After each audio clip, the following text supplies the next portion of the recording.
الحمد لله نحمده ونستعينه ونستغفره ونعوذ بالله من شرور أنفسنا ومن سيئات أعمالنا من يهده الله فلا مضل له ومن يضلل فلا هادي له وأشهد أن لا إله إلا الله وحده لا شريك له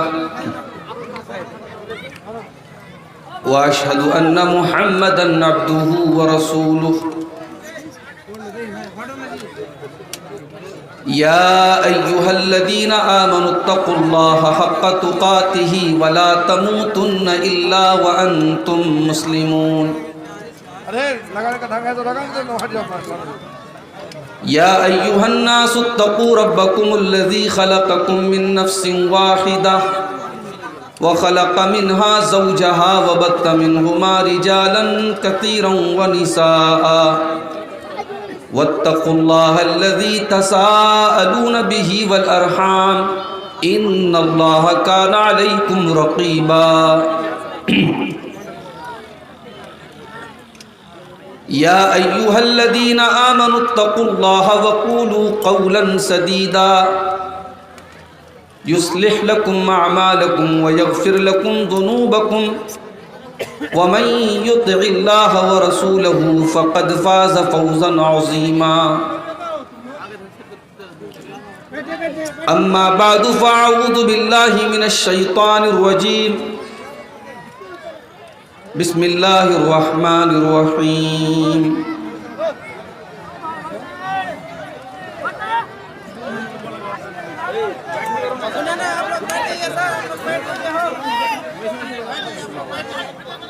ويل للمطففين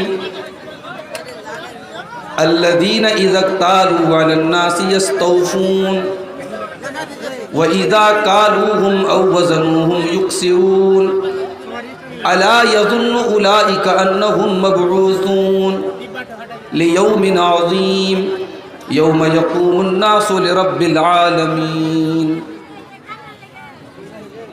صدر محترم علماء کرام، محترم بزرگوں، نوجوان بھائیوں، پردہ نشین ماں اور بہنوں، پیارے بچوں، بڑی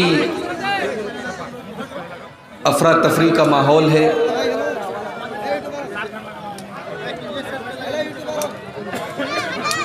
ذہنی طور پر بھی میں ڈسٹرب ہوں کیونکہ وقت بہت کم ہے۔ جیسا کہ ابھی آپ نے صدر محترم سے سنا، کٹیہار سے 11 بجے ٹرین پکڑنی ہے اور کٹیہار یہاں سے تقریباً 1.25 سے 1.5 گھنٹے کا راستہ ہے اور 9:30 بج رہے ہیں۔ بہت ہی کم وقت ہے اور یہ مجبوری میری ہے، جلسے والوں کی نہیں ہے۔ آپ جانتے ہیں سیمانچل کے جلسوں میں جب میں آتا ہوں اکثر ایسا ہوتا ہے کہ آخری تقریر میری ہوتی ہے، لیکن اس وقت میرے ساتھ تھوڑی سی مجبوری ہے۔ میرے مدرسے میں اس وقت سالانہ امتحان چل رہا ہے، سرکاری مدرسہ ہے، مجھے صبح ڈیوٹی پر پہنچنا ضروری ہے۔ یہ اتنی بڑی مجبوری ہے جس کی وجہ سے میں رک نہیں سکتا۔ جلسے والوں کو اس بات کا بھی ڈر ہے کہ کہیں پروگرام کی جو رونق آخر تک ہونی چاہیے کہیں وہ متاثر نہ ہو جائے۔ میں بڑے ادب سے آپ سے گزارش کروں گا، اگر آپ کے دل میں میرے لیے کچھ بھی محبت ہے تو آپ میری تقریر کے بعد بھی جلسے کی جو شان ہے، جلسے کا جو وقار ہے، اس کو قائم رکھیے گا۔ جلسہ دان کے لیے، جلسہ چندے کے لیے ہو رہا ہے۔ آپ جب تک یہاں جلسہ چل رہا ہے اور آپ کو جو اللہ کی راہ میں تعاون کرنا ہے، چندہ دینا ہے، وہ آپ یہاں سلسلہ جاری رکھیں گے، اس پر انشاءاللہ کوئی فرق نہ پڑے، میں آپ سے یہی امید کرتا ہوں۔ میرے بھائیوں، میں نے آپ کے سامنے قرآن مجید کے 30ویں پارے کی کچھ آیتیں پڑھی ہیں۔ ان آیتوں میں اللہ تعالیٰ نے ناپ تول میں کمی کرنے والوں کا ذکر کیا ہے۔ ویل للمطففین، بربادی ہے، ویل ہے، جہنم ہے ناپ تول میں کمی کرنے والوں کے لیے۔ الذین اذا اکتالوا علی الناس یستوفون، جب وہ سامان خریدتے ہیں، جب وہ سامان لیتے ہیں تو پورا پورا تول کر کے لیتے ہیں۔ سامان دینے کے ٹائم ڈنڈی مارنا اور سامان لینے کے ٹائم پورا پورا وصولنا، اللہ نے کہا یہ بربادی کی نشانی ہے۔ اب یہاں غور کیجئے گا، اللہ نے یہاں ناپ تول میں کمی کرنے والوں کا ذکر کیا ہے، مگر آپ غور کریں تو زندگی کے سارے ڈپارٹمنٹ میں اور زندگی کے سارے شعبوں میں یہ آیت فٹ ہو جاتی ہے۔ باپ یہ چاہتا ہے بیٹا اس کا احترام کرے، بیٹا اس کی عزت کرے، بیٹا اس کا سمان کرے، بیٹا اس کی سیوا کرے، مگر باپ اپنے بیٹے کے ساتھ ناانصافی کر رہا ہے، اس کو اس کا حق نہیں دے رہا ہے۔ اپنا حق تو وہ پورا لینا چاہتا ہے، لیکن دینے کا نمبر آتا ہے تو وہ حق مار رہا ہے۔ اولاد یہ چاہتی ہے ہمارے ماں باپ اپنی پراپرٹی میں، اپنی جائیداد میں پورا پورا حق دیں، ہمارے والدین ہمارا پورا پورا حق دیں، لیکن ماں بیمار ہے، باپ بیمار ہے، اولاد کو اتنی بھی فرصت نہیں کہ اپنے بیمار ماں باپ کا وہ 2 منٹ بیٹھ کر کے حال چال پوچھ سکے۔ بیوی کو بڑی شکایت ہے، شوہر میرا خیال نہیں رکھتا، شوہر میری پسند کا سوٹ نہیں لاتا، شوہر مجھے سونے کا زیور نہیں دلاتا، لیکن اس بیوی کو یہ احساس نہیں کہ وہ اپنے شوہر کی خدمت میں کتنی کوتاہی کر رہی ہے۔ اصول بتا دیا اللہ تعالیٰ نے اس آیت کے اندر، ویل للمطففین، بربادی اور جہنم ہے ناپ تول میں کمی کرنے والوں کے لیے۔ بربادی ہے ان لوگوں کے لیے جو ڈبل اسٹینڈرڈ اپناتے ہیں، جو دوہرا پیمانہ اپناتے ہیں، جن کا دینے کا معیار الگ ہوتا ہے اور لینے کا معیار الگ ہوتا ہے۔ جب لینے کا نمبر آتا ہے تو پورا پورا لیتے ہیں، اور جب دینے کا نمبر آتا ہے تو ڈنڈی مار کر کے دیتے ہیں۔ اللہ نے فرمایا الا یظن اولئک انہم مبعوثون، کیا ان کو یہ پتہ نہیں ہے کہ کل قیامت کے دن ان کو اٹھایا جائے گا؟ ان کو کل قیامت کے دن اللہ تعالیٰ اٹھائے گا۔ لیوم عظیم، وہ بہت بڑا دن ہوگا۔ یوم یقوم الناس لرب العالمین، وہ قیامت کا دن ہوگا جس دن سارے کے سارے لوگ اللہ کی بارگاہ میں اٹھائے جائیں گے۔ یہ کرپشن کیوں نہیں ختم ہو رہا ہے؟ یہ چوری کیوں نہیں ختم ہو رہی ہے؟ یہ رشوت کیوں لی جا رہی ہے؟ یہ حرام خوری کیوں ہو رہی ہے؟ یہی ڈر نہیں ہے ہمارے اندر، یہی خوف ہمارے اندر نہیں ہے کہ ہمیں اللہ کی بارگاہ میں جانا ہے اور اللہ کو حساب دینا ہے۔ میرے پیارے ساتھیوں، قرآن کی سب سے آخری آیت جو اللہ کے نبی پر نازل ہوتی ہے، قرآن کے 3 پارے کی آیت ہے، سورہ بقرہ کی آیت۔ اس آیت کے نازل ہونے کے 7 دنوں کے بعد اللہ کے نبی کا انتقال ہو جاتا ہے۔ کون سی آیت ہے؟ وَاتَّقُوا يَوْمًا تُرْجَعُونَ فِيهِ إِلَى اللَّهِ، میرے بندو تم اس دن سے ڈرو جس دن تم اللہ کی طرف لوٹائے جاؤ گے۔ ثُمَّ تُوَفَّى كُلُّ نَفْسٍ مَّا كَسَبَتْ وَهُمْ لَا يُظْلَمُونَ، اور پھر تمہارے ایک ایک عمل کا پورا پورا بدلہ دیا جائے گا۔ دنیا میں زمین ہڑپ لو، دنیا میں لوگوں کا مال کھا لو، دنیا میں چوری کر لو، بے ایمانی کر لو، لیکن آخرت میں ایک ایک پائی کا حساب دینا پڑے گا۔ اللہ کے نبی فرماتے ہیں، صحیح مسلم کی روایت ہے، لَتُؤَدُّنَّ الْحُقُوقَ إِلَىٰ أَهْلِهَا، او لوگو تم قیامت کے دن ہر حقدار کو اس کا حق دے دو گے۔ حَتَّى يُقَادَ لِلشَّاةِ الْجَلْحَاءِ مِنَ الشَّاةِ الْقَرْنَاءِ، یہاں تک کہ اگر بغیر سینگ والی بکری کے اوپر سینگ والی بکری نے ظلم کیا ہوگا، اتیاچار کیا ہوگا، تو اس سے بھی قصاص لیا جائے گا۔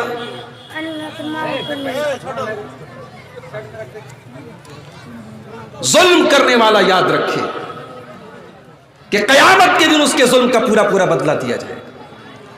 دنیا میں ہم نے کسی کا مال ہڑپ لیا، بدلے میں ہم مال دے سکتے ہیں، زمین ہڑپ لیا زمین دے سکتے ہیں، کسی کی عزت پر ہم نے حملہ کر دیا تو بدلے میں معافی مانگ سکتے ہیں، مگر اللہ کے نبی فرماتے ہیں قیامت کے دن نہ تو روپیہ کام کرے گا، نہ پیسہ کام کرے گا، نہ زمین کام کرے گی، نہ جائیداد کام کرے گی۔ قیامت کے دن کی کرنسی اگر ہوگی تو نیکیاں ہوں گی اور گناہ ہوں گے، نیکی اور گناہ اس دن کرنسی بن جائیں گے۔ جس کا ہم نے حق مارا ہوگا ہماری نیکیاں اس کو دے دی جائیں گی، اور جب ہماری نیکیاں ختم ہو جائیں گی اور پھر بھی کچھ حقدار لوگ باقی رہیں گے تو اللہ کے نبی فرماتے ہیں ان کے گناہ ہمارے اوپر لاد دیے جائیں گے۔ میرے پیارے ساتھیوں، اگر آج یہ ڈر اپنے اندر ہم پیدا کر لیں کہ ہمیں اللہ کے سامنے کھڑے ہونا ہے، اللہ کو حساب دینا ہے، اور وہ دن ایسا ہوگا جس دن کوئی راز نہیں رہے گا۔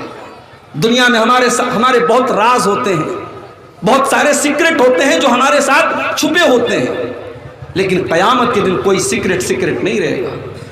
یوم تبلی السرائر، قیامت کے دن سارے کے سارے رازوں کا پردہ کھول دیا جائے گا، سارے کے سارے سیکرٹ کھول دیے جائیں گے۔ تم نے بند کمروں میں جو گناہ کیا ہوگا، تم نے اکیلے میں جو گناہ کیا ہوگا وہ بھی سامنے آ جائے گا۔ تم زبان سے اگر جھوٹ بولنا چاہو گے، الیوم نختم علی افواہہم، اللہ تعالیٰ تمہارے منہ کے اوپر مہر لگا دے گا، وتکلمنا ایدیہم وتشہد ارجلہم بما کانوا یکسبون، تمہارے ہاتھ گواہی دیں گے، تمہارے پیر گواہی دیں گے تم نے کیا کرتوت کیے۔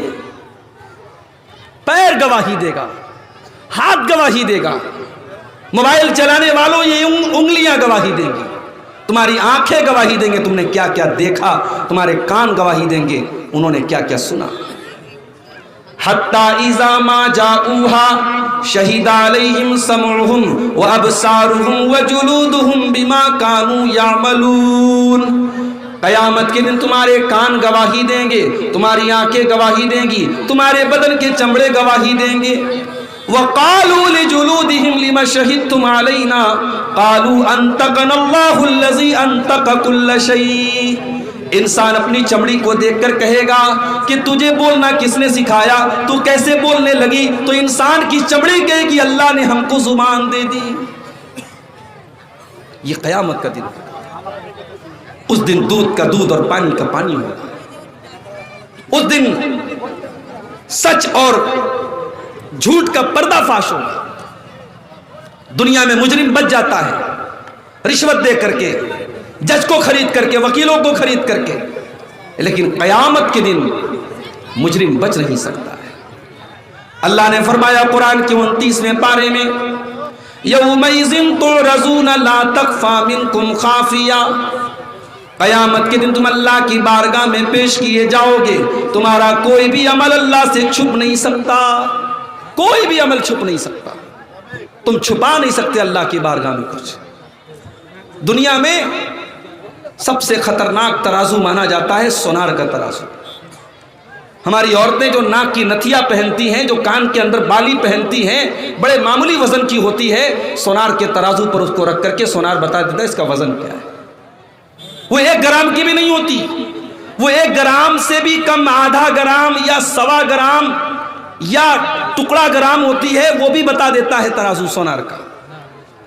میرے پیارے ساتھیوں، اللہ تبارک و تعالیٰ قیامت کے دن ایک ترازو رکھے گا، جس ترازو کے اوپر ہمارے اعمال کو تولا جائے گا۔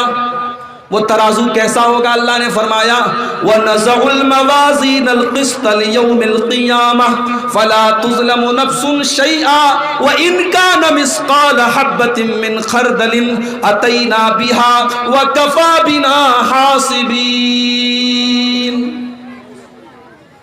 قیامت کے دن ہم انصاف کا ترازو رکھیں گے، اور ایک رائی کے دانے کے برابر بھی تم نے کوئی عمل کیا ہوگا اس ترازو پر سامنے آ جائے گا۔ ذرہ برابر تمہاری کوئی نیکی برباد نہیں ہوگی، ذرہ برابر تمہارا کوئی گناہ برباد نہیں ہوگا۔ جانتے ہو آج بڑے بڑے اسٹیشنوں پر کیمرے لگے ہوتے ہیں، ایئرپورٹ کے اوپر کیمرہ، بڑی بڑی دکانوں میں کیمرہ۔ یہ کیمرے کیوں لگے ہوتے ہیں؟ یہ کیمرے ان کو کہا جاتا ہے CCTV کیمرہ، ان کو کہا جاتا ہے سیکیورٹی کیمرہ۔ کیمرے کا مقصد یہ ہوتا ہے کیمرہ سب ریکارڈ کر رہا ہے۔ اگر چور آیا اور چوری کر کے بھاگنے لگا تو کیمرہ اس کو ریکارڈ کر لے گا کہ کس نے چوری کی تھی۔ میرے پیارے ساتھیوں، یہ انسانوں کے بنائے ہوئے کیمرے آج چوری سے بچا رہے ہیں۔ انسانوں کے بنائے ہوئے کیمرے لگے ہیں تو چور چوری سے ڈر رہا ہے، زناکار زنا سے ڈر رہا ہے، بلاتکاری بلاتکار سے ڈر رہا ہے، لڑکیوں کو چھیڑنے والا چھیڑنے سے ڈر رہا ہے۔ انسان کے بنائے ہوئے کیمرے کا اتنا ڈر ہے، ذرا سوچو اللہ کا کیمرہ تو 24 گھنٹے چل رہا ہے، اللہ کا کیمرہ تو سب کچھ ریکارڈ کر رہا ہے، اور اللہ کا کیمرہ کبھی بند ہونے والا نہیں ہے۔ انسان کا کیمرہ تو بند بھی ہو سکتا ہے، خراب بھی ہو سکتا ہے، اس کا سسٹم فیل بھی ہو سکتا ہے، مگر اللہ کا جو کیمرے کا سسٹم ہے وہ کبھی فیل نہیں ہو سکتا۔ وَإِنَّ عَلَيْكُمْ لَحَافِظِينَ كِرَامًا كَاتِبِينَ يَعْلَمُونَ مَا تَفْعَلُونَ، ہم نے تمہارے اوپر کرامن کاتبین کو ریکارڈ کرنے کے لیے رکھ دیا ہے۔ تمہارے ایک ایک عمل کو وہ ریکارڈ کر رہے ہیں، تمہاری ایک ایک ایکٹیویٹی کو وہ لکھ رہے ہیں۔ عمل تو چھوڑ دو، میری ماں بہنوں، تم جلسے میں آئی ہو، تقریر ہو رہی ہے، تم پنڈال کے نیچے بیٹھ کر کے اپنی دیورانی جیٹھانی کی غیبت کر رہی ہو، ساس بہو کی غیبت کر رہی ہے، بہو ساس کی غیبت کر رہی ہے، نند بھابھی کی شکایت کر رہی ہے۔ تم نے زبان سے جو غیبتیں کی ہوں گی، تم نے جو چغلیاں کی ہوں گی، تم نے جو گالی بکی ہوگی، تم نے جو گندی باتیں نکالی ہوگی، اللہ کے یہاں وہ بھی ریکارڈ کی جا رہی ہے۔